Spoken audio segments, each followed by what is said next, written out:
Được không? Không nghe hả?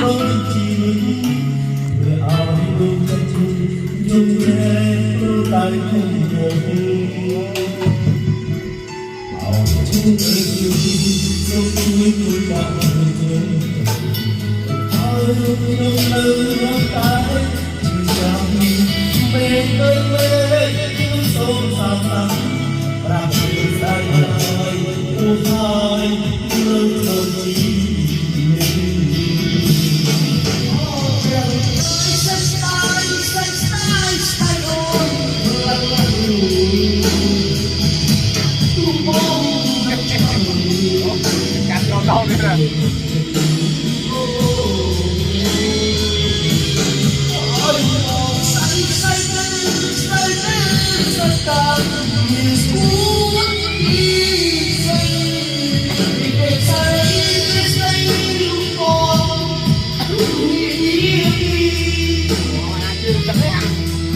Trời ơi, anh xanh hay áo bóng to mà anh tấn cầm cắt cho rồi quên quên